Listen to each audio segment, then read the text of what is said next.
The Silent Sanctuary, how my uncle's attic became a refuge for a forgotten teacher, a testament of quiet devotion, and the beginning of a legacy that turned stillness into hope, restoring dignity to a paralyzed soul, and transforming a life once hidden into a beacon for the broken and overlooked. The sky had worn a heavy gray cloak for days, the kind that hangs over the countryside during monsoon, soaking the soil and burying old sounds. I arrived at my uncle's house not by choice, but by my mother's insistence. After long weeks of exams and sleepless nights, she'd pushed for a change of pace. She said it would be good for me. Her voice carried a finality I didn't bother challenging. So I packed a modest bag and boarded a train heading toward the foothills, away from the capital's flickering lights and endless noise. My uncle's house stood nestled among a scattering of rice fields, its roof curved slightly under age, its wooden walls bearing the deep polish of time. A modest dwelling, 2 stories high, with an attic and a shed behind it, it had the air of something that had learned how to keep its secrets. I'd been there before in childhood, during school holidays and funerals, though only fleetingly.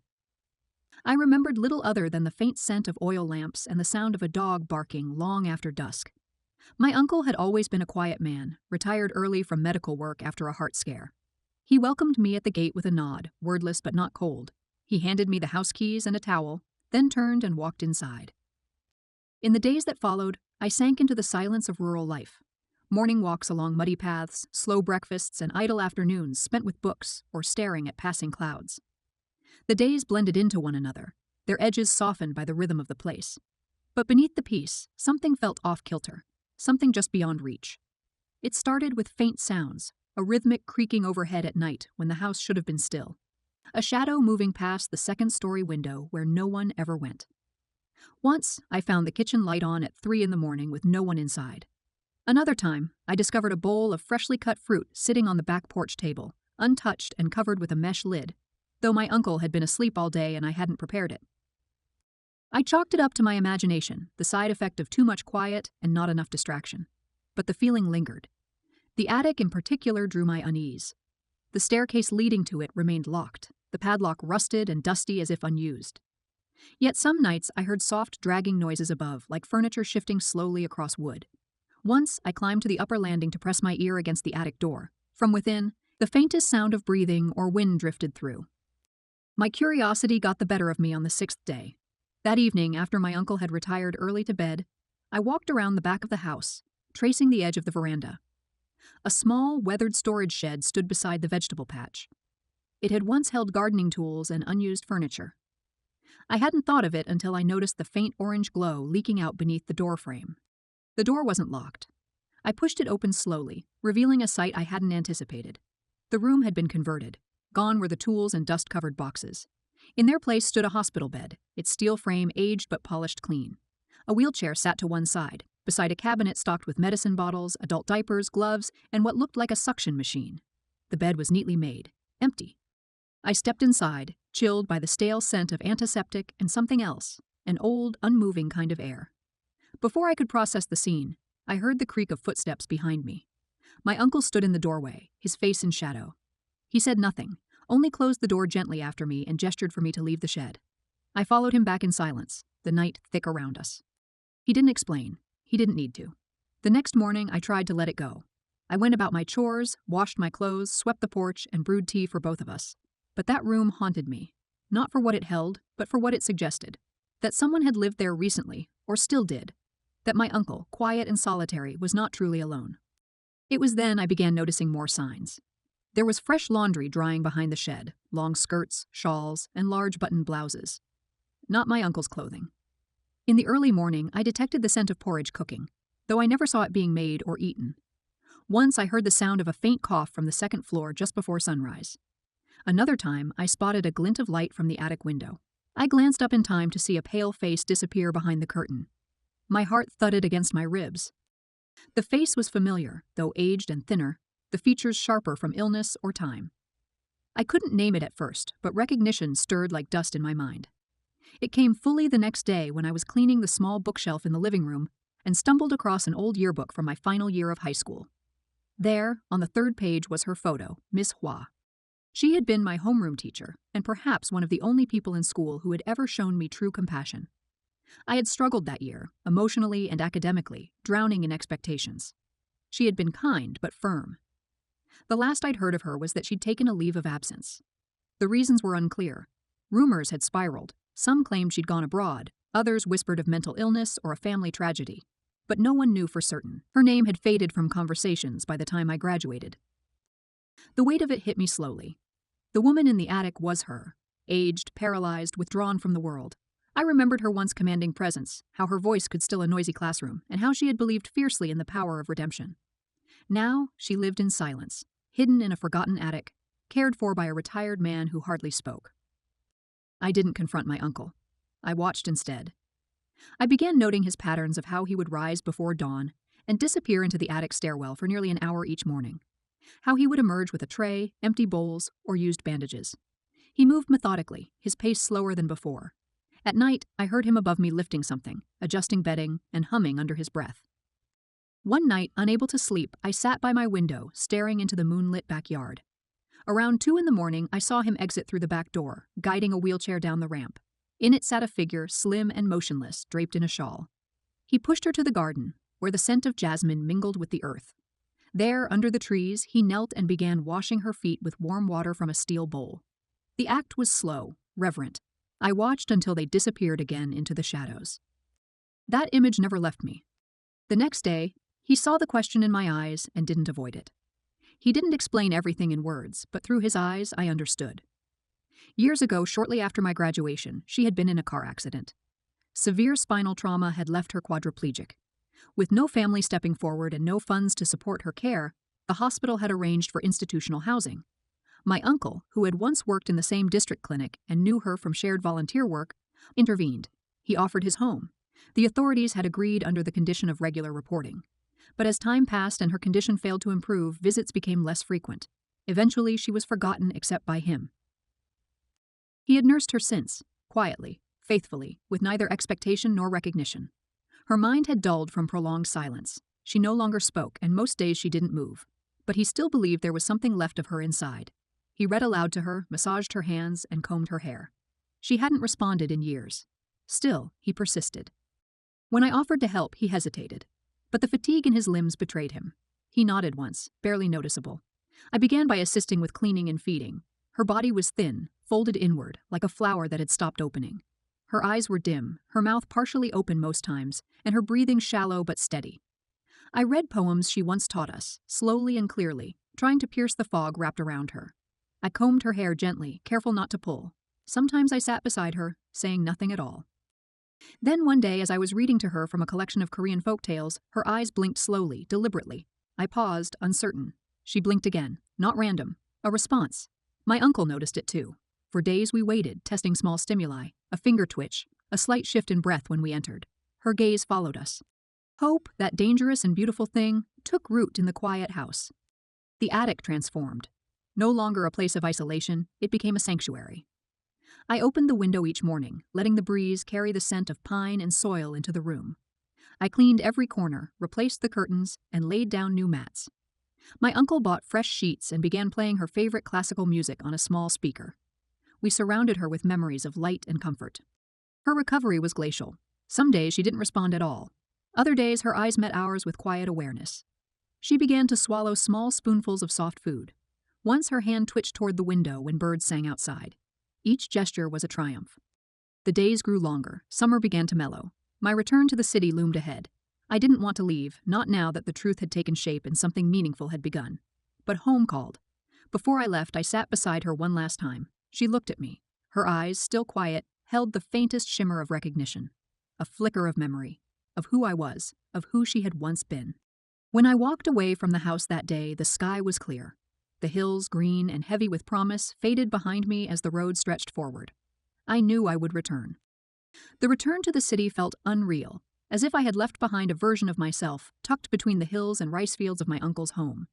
I carried the memory of her eyes, clear and fleeting, echoing across my thoughts like a distant bell.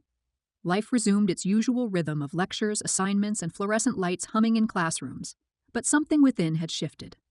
I couldn't speak about it to anyone. Who would understand what it meant to see a ghost of your past housed in silence, fed with devotion, and brought slowly back to the world? I called my uncle weekly. He never said much, but in the pauses and exhaled breaths I sensed changes. Her responses were growing stronger, he hinted once. A few sounds, a slight nod. Her appetite had improved. She sometimes cried silently when he read to her. The house, he said, felt less empty. Months passed, and autumn crept across the city in crisp gusts and golden leaves. I returned during a school break in late October. The air in the countryside carried a chill that lingered on the skin, a reminder of the months that had vanished. My uncle's house stood the same, but the feeling around it had altered. A warmth pulsed through its frame, soft but unmistakable. I went straight to the attic. The curtains were tied back, and the window remained open just enough to invite in filtered light. She lay there, framed in the early afternoon sun, her eyes open, alert. Her neck was still stiff, but she could now tilt her head slightly toward the sound. When I entered, her gaze followed me slowly. She blinked once, then again, deliberate, clear. I sat beside her, stunned by the change. My uncle handed me a board, a communication aid with letters and symbols. They had started using it after she blinked in patterns. It took days, but she began spelling out words. Her first coherent phrase had been simple. Am I dreaming? After years locked inside her own body, forgotten by the world, she was awake. We fell into a routine. I stayed through the break, assisting with care, reading to her, and massaging her limbs under my uncle's guidance. Her facial expressions grew more responsive. A slight upturn of her lips when she was pleased. A brief narrowing of her eyes when tired. I started showing her photos of our old school, class pictures, and scenes from festivals we used to attend. Recognition blossomed slowly, like buds waking after frost. My uncle told me more of her story. After the accident, she had suffered not just physical injury but neurological trauma that left her body limp and her mind shrouded in silence. No one had claimed her. She had no siblings, her parents had passed, and extended family had either refused responsibility or denied relation. My uncle had stepped in quietly. He had always admired her, he admitted, though he'd never expressed it aloud. Perhaps he felt it was his duty. Perhaps love. It was hard to tell where one ended and the other began.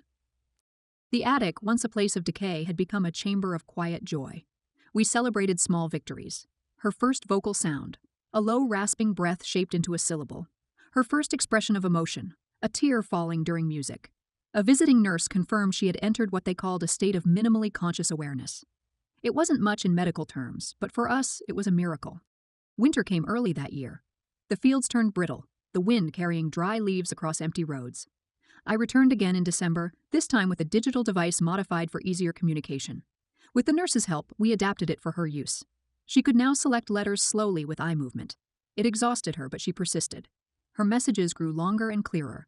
She wrote of dreams, of memories, of the sea, of a student she once helped, a boy who had nearly failed school but wrote a poem that changed her mind about teaching. She didn't mention names, but I knew she remembered me. Her body, though still frail, began responding to therapy. Gentle stretches, water sponge therapy, and occasional passive movement. She would never walk again, the doctors had confirmed. But her mind, the core of her, had begun returning, and with it, traces of her identity. She asked about books, she asked about the world, about her old colleagues. And then one day, through the device, she asked a single-word question. Why? My uncle struggled with the answer.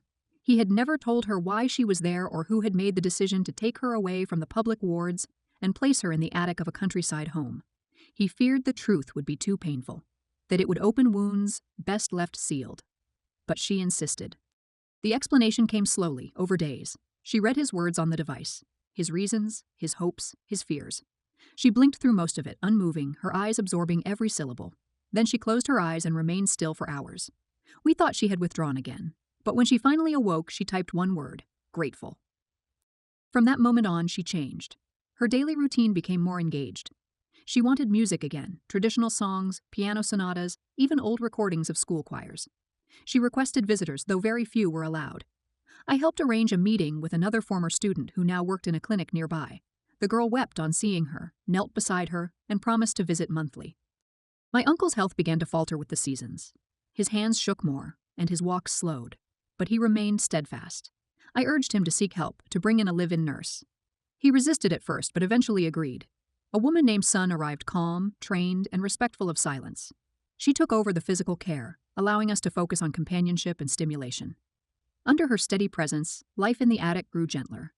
The room changed again. Plants were brought in, lavender, rosemary, small bamboo pots. Photographs lined the shelves, some old, some new.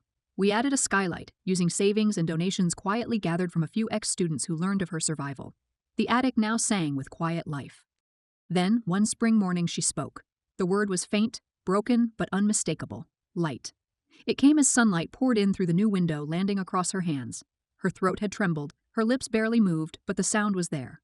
We froze, overwhelmed. She cried afterward, soft sobs that shook her frame. It was the first word she had spoken in over 7 years. From then on, the pace quickened. A few words a week, then short sentences. She told stories from her youth. She asked about her colleagues. She asked for poetry. Her favorite was still the one she used to teach us about mountains, remembering clouds long after storms passed. I read it to her every evening until she could mouth the lines along with me. The story began to spread, despite our discretion. A local paper published a human interest article about a former teacher in recovery, cared for by a retired doctor.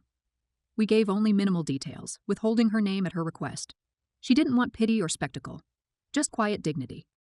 But the attention brought change. The education board reached out. A former principal offered assistance. A group of old students organized a small fundraiser to improve her room. One even created an online blog to document anonymous stories of teachers who had been forgotten, using her case as inspiration. She chose not to leave the attic, even when offered a better facility. It had become her sanctuary, her temple, her story etched into the walls.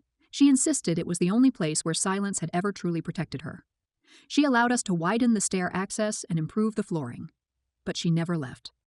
My uncle passed away in his sleep the following winter. Peaceful, no pain. He left behind notes, letters, and instructions. He had known his time was coming. His final request was simple, that she be cared for and never return to institutional silence. We buried him on the hill behind the house, under the same tree where he used to wheel her to watch the stars. She didn't speak for days after his death. She lay motionless, staring at the ceiling, her eyes dry and distant. I stayed beside her the whole time. Then one evening, she looked at me and whispered something.